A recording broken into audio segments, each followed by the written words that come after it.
Hello students, ये एक audio book है जो कि मैं आपको आपके ऐसा रिकमेंड करूँगा कि आप इसको अपने सिलेबस के कंप्लीट होने के बाद देखें एज अ रिवीजन। ये आपको बहुत बेनिफिशियल होगा, ये मेरी गारंटी है। क्यों? क्योंकि मैं इसमें आपको 11th का और 12th के बायो के 38 चैप्टर्स हैं टोटल। ओके, 38 22 चैप्टर्स 11th में है एंड 16 चैप्टर उसमें है 12th में है। वो मैं आपको सारे 38 के 38 चैप्टर अच्छे से करा दूंगा, बिल्कुल अच्छे से एनसीईआरटी से। क्योंकि इन दी एंड नीट हो, आपका बोर्ड का एग्जाम हो, आपके 11th का एग्जाम हो, कहीं भी हो, आपका आता एनसीईआरटी से ही है मोस्टली सिलेबस। आप चाहे पिछले 5 साल के 10 साल के क्वेश्चन पेपर उठा के देख लीजिए, mostly question 80 to 82 question NEET में एनसीईआरटी से ही बनते हैं। तो सबसे पहले हम स्टार्ट करते हैं चैप्टर 1 द लिविंग वर्ल्ड के बारे में। लिविंग वर्ल्ड के फर्स्ट चैप्टर में इसके फर्स्ट पैराग्राफ में आपको कुछ भी नहीं पढ़ना, बिल्कुल कुछ नहीं पढ़ना। इसमें जो आपके पास एक पिक दे रखा है अर्नस्ट मेयर के नाम की, उसमें सिर्फ आपको यह याद रखना है कि अर्नस्ट मेयर ने स्पीशीज की डेफिनेशन को बताया था, स्पीशीज को डिफाइन किया था, और इन्होंने ये कहा था कि हम स्पीशीज को रिप्रोडक्टिव आइसोलेशन के बेसिस पर डिवाइड करते हैं। रिप्रोडक्टिव आइसोलेशन क्या होता है? रिप्रोडक्टिव आइसोलेशन का मतलब ये होता है कि जैसे कि अगर कोई ह्यूमन बीइंग है तो वो सेक्सुअल रिप्रोडक्शन सिर्फ और सिर्फ दूसरे ह्यूमन बीइंग के साथ ही कर सकता है, ना कि किसी और स्पीशीज से। ऐसे ही कोई डॉग है तो वो female dog, mail dog, female dog, ऐसे ही मेल हॉर्स, फीमेल हॉर्स, ऐसे करके कि ये स्पीशीज को रिप्रोडक्टिवली आइसोलेट करा था। आपको इस पिक में सिर्फ इतना याद रखना है, इसके अलावा एनसीईआरटी से कुछ नहीं पूछेगा। अब हम आते हैं, सबसे पहला टॉपिक है what is living. It means that कि लिविंग का मतलब क्या है। क्या है लिविंग? लिविंग का मतलब होता है कि हम जैसे बचपन से पढ़ते हुए आए हैं, हमारे पापा हमसे पूछते थे, मम्मी हमसे पूछती थी कि भाई लिविंग और नॉन लिविंग में क्या डिफरेंस है। हम बताते थे बचपन में कि मम्मी जो लिविंग होते है, जो सांस लेता है, जो चलता फिरता है, हम उसको लिविंग बोल देते हैं, और जो चलता फिरता नहीं है, सांस नहीं लेता, ऐसे ही पड़ा रहता है, उसको हम नॉन लिविंग बोल देते हैं। ये बिल्कुल सही बात है। इस पूरे टॉपिक में हमें वही बात दिमाग में रखनी है जो हम बचपन से पढ़ते हुए आए हैं। क्योंकि भाई देखो, हमने जो बचपन में पढ़ा है वो कुछ गलत नहीं पढ़ा, बस हमें उसका एडवांस लेवल 11th 12th में पढ़ते हैं, फिर उसका भी एडवांस लेवल हम अगर एमबीबीएस करते हैं तो उसमें पढ़ते हैं, अगर हम इंजीनियरिंग में जाते हैं तो उसमें बीटेक में पढ़ते हैं। बात वही होती है। हम सबसे पहले स्टार्ट करते हैं हम व्हाट इज लिविंग पे। लिविंग के कुछ कैरेक्टरिस्टिक प्रॉपर्टीज हैं जिनके बारे में हमें देखना है। पहली प्रॉपर्टी एनसीईआरटी बताता है ग्रोथ एनसीईआरटी लिखता है all living organisms grow. Okay, कैसे? मतलब जितने भी लिविंग ऑर्गेनिजम्स होते हैं वो ग्रो करते हैं। ये बिल्कुल सही बात है। अब ग्रोथ का मतलब क्या होता है? Increase in mass and increase in number. It means that देखो, ग्रोथ अगर हम सिंपली डिफाइन करें तो वो ग्रोथ होती है कि प्रोटोप्लाज्म का बढ़ना। ये आपको 11th की 15 चैप्टर में मिलता है। 15 चैप्टर में जहां पर ग्रोथ एंड वो लिखा है, डिफरेंशिएशन वगैरह वाला चैप्टर जो है प्लांट फिजियो में, वहां लिखता है कि प्रोटोप्लाज्म मेनली ग्रोथ में होता है। प्रोटोप्लाज्म का बढ़ना, उसको मेनली ग्रोथ बोलते हैं, और उसके नंबर का बढ़ना। Okay, increase in mass and increase in number are twin characteristics of growth. लेकिन क्या ऐसा कहना सही है कि जो नॉन लिविंग ऑर्गेनिज्म है वो बिल्कुल ग्रोथ नहीं करता? बिल्कुल सही नहीं है। आप सपोज करके देखिए कि आप बाई चांस अपने गर्मियों की छुट्टियों में कहीं भी रेत में घूमने गए, कहीं भी राजस्थान गए, जैसे कि वहां पर आप एक सैंड हाउस बनाकर आ गए, रेत का टीला बनाकर आ गए। अगले साल आप छुट्टियों में फिर से वहां गए, वहां जाकर आपने ये देखा कि ये जो रेत का टीला था ये तो और बड़ा हो गया, तो मतलब उसका इंक्रीज इन नंबर और इंक्रीज इन मास हो गया ना, तो वो भी तो एक तरीके का ग्रोथ हो गया। इसीलिए बोलते हैं कि जितने भी ऑर्गेनिजम्स लिविंग होते हैं वो ग्रो होते हैं। लेकिन ऐसा नहीं है कि लिविंग ऑर्गेनिजम्स ग्रो नहीं होते। जितनी भी नॉन लिविंग चीजें हैं वो ग्रो नहीं होती, लिविंग चीजें ग्रो होती हैं। इसीलिए लिविंग चीजों को बोलते हैं इनकी डिफाइनिंग कैरेक्टरिस्टिक, कि इससे इनको डिफाइन किया जाता है। ये इनकी प्रॉपर्टी या फीचर नहीं है। ठीक है, मैं आगे आपको इसके क्वेश्चन बताऊंगा कि इसका क्वेश्चन किस तरीके से बनता है। फिर एनसीईआरटी लिखता है कि in majority of higher plant and animal growth and reproduction are mutually exclusive event. Exclusive का मतलब क्या होता है? इट मीन्स दैट कि हम अब चाहे हायर प्लांट देख लें, चाहे हायर एनिमल देख लें, उनके अंदर ग्रोथ अलग चीज है और रिप्रोडक्शन अलग चीज है। हम आगे पढ़ते हैं इसी पेज पे नीचे जाकर, वहां ये लिखा होता है कि in unicellular organism growth and reproduction are synonyms to each other. Synonyms का मतलब आपको पता है ना कि सेम एक ही शब्द के काफी सारे अर्थ जिसको बोलते हैं। तो क्या नाम है, यूनिसेलुलर ऑर्गेनिज्म में ये कहते हैं कि जो ग्रोथ और रिप्रोडक्शन होता है वो सिनोनिम होता है एक दूसरे का।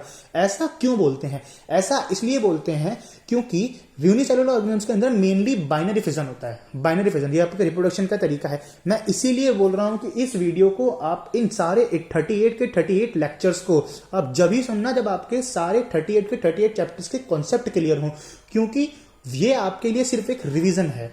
आप मेरे को कमेंट सेक्शन में कमेंट करिए कि अगर आपको और बिल्कुल पूरा चैप्टर पढ़ना है तो मैं उसके ऊपर भी आपको वीडियो बनाकर दूंगा।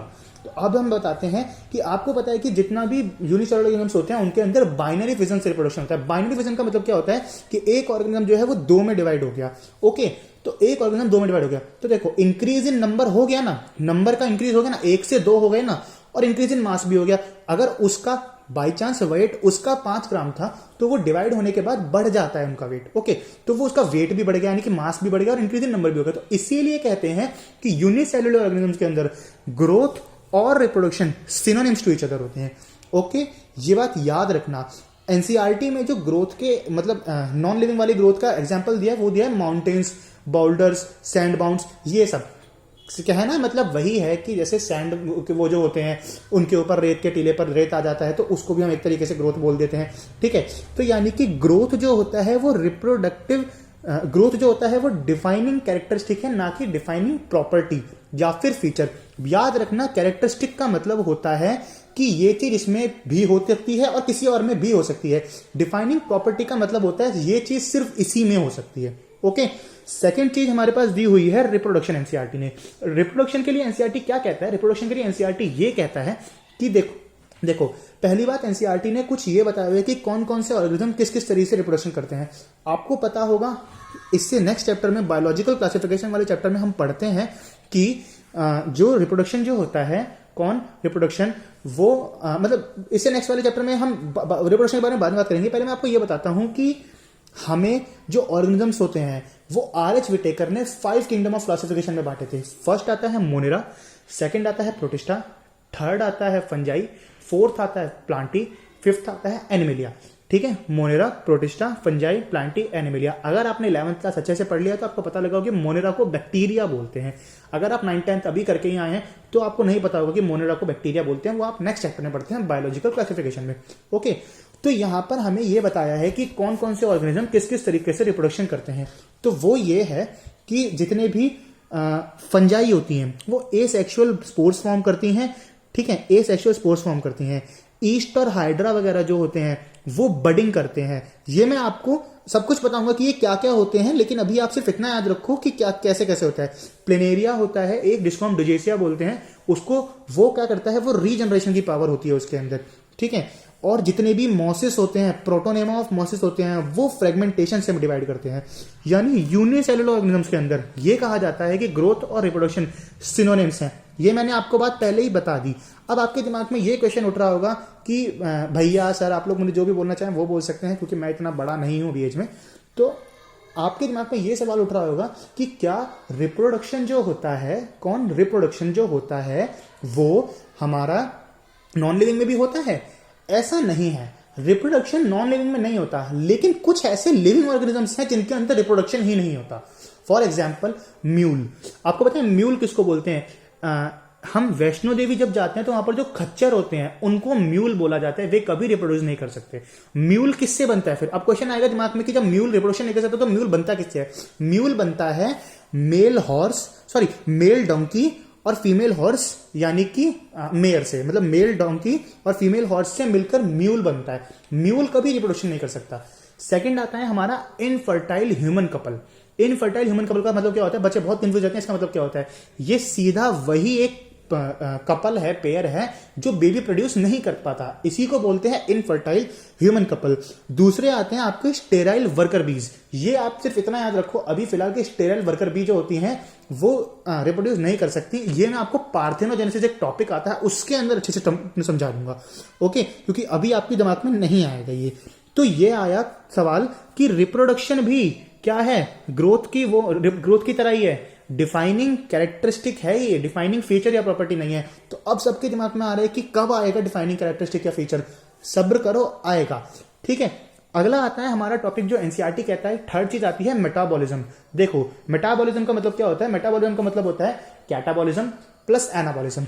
अब आता है कैटाबॉलिज्म और एनाबॉलिज्म क्या होता है कि साहब तुम लोग सोच रहे हो तो आपने मेटाबॉलिज्म बता दिया, कैटाबॉलिज्म और एनाबॉलिज्म पहले बता दिया, नाम मतलब तो बताया नहीं। मतलब सीधा है, तुम्हारी बॉडी में रेस्पिरेशन होता है, डाइजेशन होता है, रिप्रोडक्शन होता है, एक्सक्रीशन होता है, ये सब कुछ होता है। इन जितने भी केमिकल रिएक्शंस हमारी बॉडी में हो रहे हैं उन सबको सम कर दो तो एक वर्ड निकल कर आता है, उसको हम बोलते हैं मेटाबॉलिज्म। एनसीईआरटी में देखना साफ सीधा लिखा हुआ है कि sum total of all the chemical reaction occurring inside the body is called metabolism, whether it is catabolism और एनाबॉलिज्म। अब आते हैं कि कैटाबॉलिज्म क्या होता है, एनाबॉलिज्म क्या होता है। कैटाबॉलिज्म का मतलब होता है ब्रेकडाउन, ओके, ब्रेकडाउन। एनाबॉलिज्म का मतलब होता है जुड़ना। नीट में आज तक कभी ये सवाल नहीं आया, लेकिन ये सवाल एनसीईआरटी बताता है। ये आज तक सवाल नहीं आया लेकिन आ सकता है कि कैटाबॉलिज्म का एग्जांपल कौन सा है और एनाबॉलिज्म का एग्जांपल कौन सा है। तो एनाबॉलिज्म का एग्जांपल होता है फोटोसिंथेसिस। फोटोसिंथेसिस का मतलब क्या होता है, फोटोसिंथेसिस का मतलब होता है कि हम सनलाइट को लेकर फूड प्रिपेयर कर रहे हैं, तो प्रिपेयर बना रहे हैं ना, जोड़ना, जुड़ रहा है ना, तो एनाबॉलिज्म का एग्जांपल होता है फोटोसिंथेसिस, ओके। और कैटाबॉलिज्म का एग्जांपल आप लोग अपने लेवल पर याद रखो कि डाइजेशन होता है। वैसे ये एक एम्फीबॉलिक प्रोसेस है जो मैं बताऊंगा एम्फीबॉलिक क्या होता है आगे जाकर, लेकिन अभी आप फिलहाल यही याद रखो कि डाइजेशन का मतलब क्या होता है, जो खाना हमने खाया उसका ब्रेकडाउन हो रहा है, तो टूट रहा है ना, कट रहा है, तो कैटाबॉलिज्म वो आता है कैटाबॉलिज्म के अंदर, याद रखना, ओके। अगले हम आते हैं, अब ये बात दिमाग में आती है कि क्या मेटाबॉलिज्म नॉन लिविंग ऑर्गेनिजम्स में हो सकता है? बिल्कुल नहीं। क्या ऐसा कोई लिविंग ऑर्गेनिज्म है जिसके अंदर मेटाबॉलिज्म नहीं होता हो? बिल्कुल नहीं। हाँ, ऐसा हो सकता है कि किसी ऑर्गेनिज्म के अंदर बाई चांस उसको सांस लेने में दिक्कत है, अस्थमा है उसको, तो ऐसा नहीं है कि उसके अंदर बिल्कुल कोई प्रोसेस ब्रीदिंग का होगा ही नहीं। प्रोसेस तो चलेगा, बस थोड़ा हल्का होगा, लेकिन हम ये नहीं कह सकते इसके बेसिस पर कि ये ऑर्गेनिज्म के अंदर ब्रीदिंग होती ही नहीं है, ऐसा तो नहीं कह सकते ना। तो मेटाबॉलिज्म जो होता है वो डिफाइनिंग फीचर या प्रॉपर्टी होता है, ना कि डिफाइनिंग कैरेक्टरिस्टिक, ओके। अगला हमारा आता है सेल्यूलर ऑर्गेनाइजेशन। सेल्यूलर ऑर्गेनाइजेशन का मतलब क्या होता है, सेल्यूलर ऑर्गेनाइजेशन और ग्रोथ काफी हद तक सेम चीजें हैं। ग्रोथ का मतलब क्या होता है, increase in number and increase in mass. Cellular organization का मतलब क्या होता है कि सेल का increase in number and increase in mass. हमने जब ग्रोथ में बताया था तो हमने सेल का नाम नहीं लिया था, सेल्यूलर ऑर्गेनाइजेशन के अंदर हमने सेल का नाम ले लिया, ओके। मतलब समझने की कोशिश करो कि जब हम ग्रोथ के बारे में बात करें तो ग्रोथ क्या होता है, ग्रोथ जो होता है वो मतलब कि बढ़ना, ठीक है। ग्रोथ में हमने सिर्फ ये बता दिया कि increase in number and increase in mass, किस चीज का इंक्रीज ये नहीं बताया, इसीलिए ग्रोथ डिफाइनिंग कैरेक्टरिस्टिक बन गई। लेकिन यहां हमने सीधा बोला सेल्यूलर ऑर्गेनाइजेशन, यहां हमने सीधा बोला सेल्यूलर ऑर्गेनाइजेशन, मतलब कि ग्रोथ सेल के अंदर।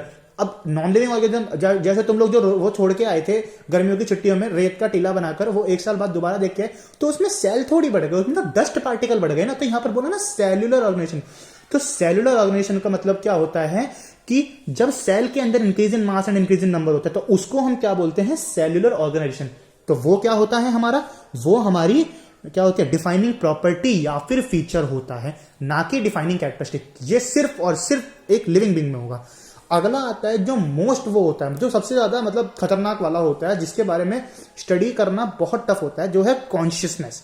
टफ क्यों बोला गया, देखो कॉन्शियसनेस का मतलब होता है हर एक लिविंग ऑर्गेनिज्म ना कॉन्शियस होता है। कैसे कॉन्शियस होता है, तुम कभी ध्यान देना इसको रिफ्लेक्सेशन भी बोलते हैं, जो हम आगे ह्यूमन फिजियो में पढ़ेंगे। तुम कभी ध्यान देना कि बाई चांस तुम दूध गर्म कर रहे हो, ठीक है, घर पे दूध उबालते हैं, दूध गर्म कर रहे हैं, गलती से तुमने उस दूध गर्म करते हुए में उस वो जो भी है, जिस भी तुम पॉट में भगोने में गर्म कर रहे हो, वो उस पर अगर हाथ लगाते हो तो एकदम से हाथ हटा लेते हो। दैट इज कॉल्ड कॉन्शियसनेस, कि तुम इतने कॉन्शियस हो अपनी बॉडी को लेकर, अपने आप को लेकर, कि तुमने एकदम से हाथ हटा लिया। That is called consciousness. ध्यान रखना, कॉन्शियसनेस। तुम सोच रहे हो कि चलो हम तो सर ऐसे कर लेते हैं, लेकिन बाई चांस कभी तुम लोग बाइक चला रहे हो, तुम्हारे आगे कोई डॉगी लेटा हुआ है, वो बाइक देख के एकदम हट जाता है, that is called consciousness, okay. Her organism conscious होता है। वायरस है, वायरस को ए सेलुलर पार्टिकल बोलते हैं, कि वायरस को ये मानते हैं कि वायरस है ही नहीं, लेकिन कोविड-19 कोरोना वायरस ये तो बहुत खतरनाक था। तो देखो कोरोना वायरस या कोई भी वायरस जो होता है वो इतना कॉन्शियस होता है कि वो दूसरे की बॉडी में जाने के बाद दूसरे की बॉडी में जाता है एज अ पैरासाइट, और वो वहां जाकर वर्क करता है। मतलब वो इतना कॉन्शियस है, उसमें इतना दिमाग है, वो इतना तेज है कि वो वहां जाकर दूसरे की बॉडी पर एक्ट करता है ताकि खुद जी पाए। तो याद रखना कि कॉन्शियसनेस सारे ऑर्गेनिज्म शो करते हैं, जितने भी ऑर्गेनिज्म होते हैं वो कॉन्शियसनेस शो करते हैं, जितने भी ऑर्गेनिज्म होते हैं। अब ये क्वेश्चन आता है कि सबसे ज्यादा अच्छा प्रॉपर्टी कौन सी है, तो वो है कॉन्शियसनेस। क्वेश्चन आता है कि ह्यूमन बींग्स के अंदर क्या होती है, बस ह्यूमन बींग्स के अंदर एक अलग से नाम दे रखा है, आई डोंट नो व्हाई, सिर्फ नाम है जो तुम्हें याद कर लेना, सेल्फ कॉन्शियसनेस। कि ह्यूमन बींग बोलते हैं ना सेल्फिश है, इंसान बहुत सेल्फिश है, इंसान सच में बहुत सेल्फिश है, इंसान अपने फायदे के लिए पेड़ों को काट रहा है, डिफॉरेस्टेशन, तो इंसान बहुत सेल्फिश है, इसीलिए नाम रख दिया है सेल्फ कॉन्शियसनेस, कि इंसान जो होता है वो अपने फायदे के लिए कुछ भी कर सकता है, कोई भी इंसान हो चाहे वो, ठीक है, सेल्फ कॉन्शियसनेस। तो इसीलिए ह्यूमन बीइंग के केस में इसी चीज को सेल्फ कॉन्शियसनेस के नाम से डिफाइन कर रखा है। ओके, अब एक एनसीईआरटी में लाइन लिखी हुई जो बच्चों को बहुत कम समझ में आती है, जिसका नाम है photo periodism affect reproduction is seasonal breeder both plant and animal. It means that photo periodism का मतलब क्या है, देखो केमिस्ट्री में पढ़ा है ना फोटो इलेक्ट्रिक इफेक्ट, लाइट डालने पर इलेक्ट्रॉन इजेक्ट होते हैं, सबने पढ़ा होगा, सेकंड चैप्टर है उसका स्ट्रक्चर ऑफ एटम में, फोटो इलेक्ट्रिक इफेक्ट। तो फोटो का मतलब होता है लाइट, पीरियडिज्म का मतलब होता है पीरियड, कि लाइट का कोई ऐसा पीरियड जिस टाइम पर रिप्रोडक्शन सबसे ज्यादा होता है वो अफेक्ट करता है। Photo periodism affect reproduction in seasonal breeder both plant and animal, इतना याद रखना। सेकेंड थिंग आती है हमारे पास एनसीईआरटी में बड़ा सा पैराग्राफ लिखा है कि क्या अगर कोई ऑर्गेनिज्म कोमा में है तो क्या वो कॉन्शियस है? Yes, it is conscious. Coma में पेशेंट कॉन्शियस होता है, उसका सिर्फ एक सिस्टम काम नहीं कर रहा, वो है ब्रेन का सिस्टम, बाकी उसकी बॉडी में सारे वर्क होते हैं, बाकी उसकी बॉडी का सारा वर्क होता है। एक बात बताओ, अगर वो बंदा कॉन्शियस नहीं होता तो फिर वो डेड नहीं कर देते उसको। अगर कोई भी कोमा पेशेंट अगर कॉन्शियस नहीं होता तो उसको डेड घोषित कर दिया जाता है ना, उसको उसकी डेथ हो गई ये बोल देना चाहिए, ऐसा नहीं होता। कोमा पेशेंट कॉन्शियस होता है, इतना हमेशा याद रखना कि कोमा पेशेंट क्या होता है, कॉन्शियस होता है। तो इन दी एंड हमने क्या पकड़ा, समरी क्या पकड़ी, समरी ये पकड़ी कि जितने भी ऑर्गेनिजम्स हैं जिनके जो जितनी भी प्रॉपर्टीज हैं, डिफाइनिंग प्रॉपर्टीज, वो कौन कौन सी हैं? Metabolism, okay, cellular organization, okay, and consciousness, ये याद रखना हमेशा। और जो डिफाइनिंग कैरेक्टरिस्टिक्स हैं वो कौन सी हैं? ग्रोथ और रिप्रोडक्शन, ठीक है। नेक्स्ट लाइन एनसीईआरटी में सेकंड पेज पे बहुत नीचे लिखी हुई है, जो बच्चों को बहुत जल्दी समझ में नहीं आती। All living organism present, past and future are linked to one another by sharing of common genetic material but to varying degrees. मैं बताता हूं इसका मतलब क्या है। जितने भी लिविंग ऑर्गेनिजम्स होते हैं वो एक दूसरे से कनेक्टेड होते हैं, जितने भी लिविंग ऑर्गेनिजम्स होते हैं। जब तुम लोग आगे से 12th क्लास में जाकर रिप्रोडक्शन पढ़ोगे तो उसमें ना ऑर्गेनोजेनेसिस है। ऑर्गेनोजेनेसिस का मतलब होता है कि जो हमारी मतलब फीमेल के बॉडी में जो फीटस होता है, जो बेबी डेवलप हो रहा होता है प्रेग्नेंट वुमेन के अंदर, उसके अंदर ना जब वो स्टार्टिंग में पैदा होता है तो उसका फिश जैसा स्ट्रक्चर होता है, फिश जैसा। तो बोला ना all living organisms present, past and future are linked to one other, एक दूसरे से लिंक्ड होते हैं। वे याद रखना, एक दूसरे से वे क्या होते हैं? लिंक्ड होते हैं, लेकिन थोड़ी थोड़ी डिग्री से अलग अलग होते हैं।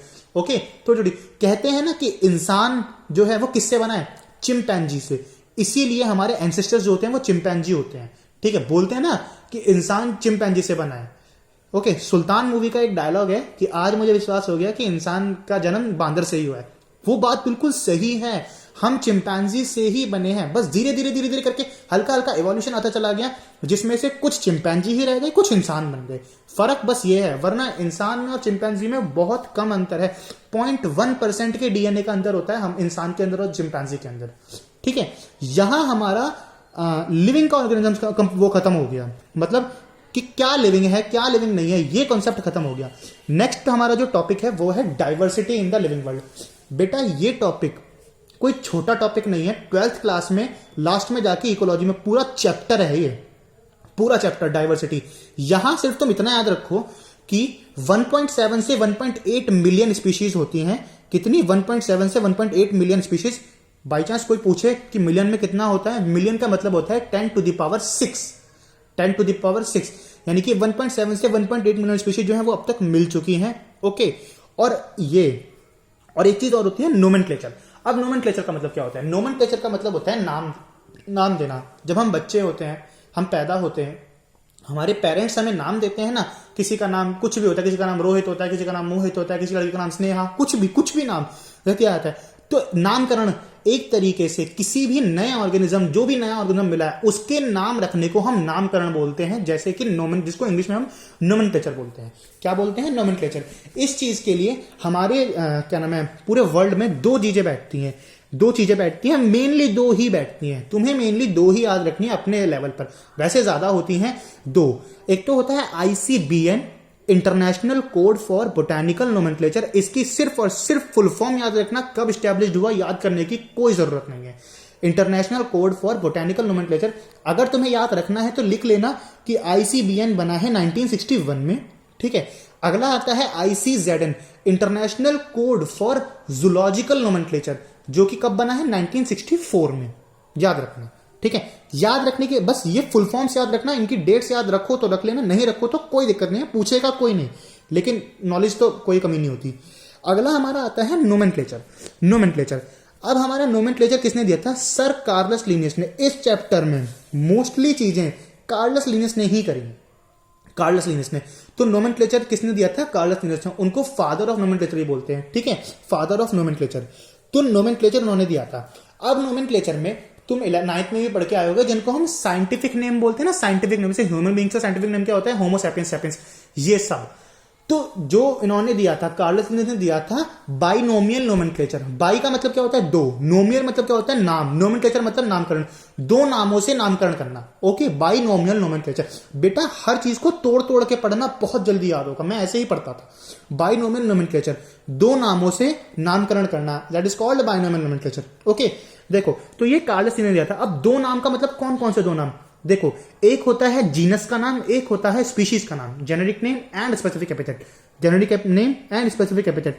क्वेश्चन कि जेनेरिक नेम क्यों बोलते हैं, स्पेसिफिक एपिथेट क्यों बोलते हैं, है ना, अलग अलग है ना, बस याद कर लो इसलिए कि बोलते हैं। ये आज तक किसी को नहीं पता कि जेनेरिक नेम क्यों बोलते हैं, स्पेसिफिक एपिथेट क्यों बोलते हैं, बस बोलते हैं, याद कर लेना। जेनेरिक नेम और स्पेसिफिक नेम अगर कहें, बाई चांस अगर क्वेश्चन आए, कोई क्वेश्चन आया कि कार्लस लिनियस ने दो नाम कौन कौन से दिए, generic name specific name, generic name specific epithet, तो जेनेरिक नेम और स्पेसिफिक एपिथेट वाले पर टिक करना। क्यों? क्योंकि हमारा जो एनटीए है, पहले सीबीएसई लेता था, अब एनटीए है, वो एनसीईआरटी को बेस बनाकर चलता है। ओके, तो वो एनसीईआरटी में स्पेसिफिक एपिथेट लिखा, इसलिए तुम लोग भी स्पेसिफिक एपिथेट ही लिखना। अब हम आते हैं कि कार्लस लिनियस सर ने 5 रूल दिए थे। एनसीईआरटी ने 4 लिखे हैं, लेकिन 5वां रूल भी नीचे लिखा है, पता नहीं एनसीईआरटी ने उसको रूल बनाकर क्यों नहीं लिखा, लेकिन वो रूल है। पहला रूल आता है कि जितने भी नोमेनक्लेचर होता है, जितना भी नामकरण होता है, वो लैटिन लैंग्वेज में होता है। किस लैंग्वेज में होता है? लैटिन। अब क्वेश्चन आता है कि लैटिन लैंग्वेज ही क्यों? हिंदी, इंग्लिश, उर्दू, संस्कृत की इनमें क्यों नहीं? इनमें क्यों नहीं? क्यों नहीं? इसलिए लैटिन लैंग्वेज एक डेड लैंग्वेज है, ठीक है। अब हमारा नाम है ह्यूमन बीइंग का नाम होता है होमो सैपियंस सैपियंस, ठीक है। अगर बाई चांस कोई बंदा इसका नाम हिंदी में रख देता, कोई भी इसका नाम हिंदी में रख देता, तो कोई आकर ये कह सकता था कि इसका नाम, इसको चेंज करके ये नाम रखो। तो साइंटिस्ट ने पहले ही दिमाग लगाया कि ऐसी लैंग्वेज रखो जिसको अब कोई पढ़ता ही ना हो, जिसको बारे में किसी को नॉलेज ही ना हो। तो इन्होंने क्या करा? लैटिन लैंग्वेज दी। लैटिन लैंग्वेज एक डेड लैंग्वेज है, याद रखना, ठीक है। ये सिर्फ तुम्हारी नॉलेज के लिए कि लैटिन लैंग्वेज एक डेड लैंग्वेज है, इसलिए लगते हैं, लेकिन इससे तुम्हें याद हो जाएगा, मैंने इसलिए बताया, ठीक है। अगला हम आते हैं, जब हम अपने नोमेनक्लेचर को लिखते हैं ना, लिखते हैं, क्या करते हैं? लिखते हैं, तो उन्हें इटैलिक्स में लिखते हैं। मुझे बहुत कंफ्यूजन होता था कि इटैलिक्स में कैसे लिखते हैं। इटैलिक्स में लिखने का मतलब सीधा सीधा होता है हल्का सा कर्सिव राइटिंग, याद रखना, ठीक है, हल्की सी कर्सिव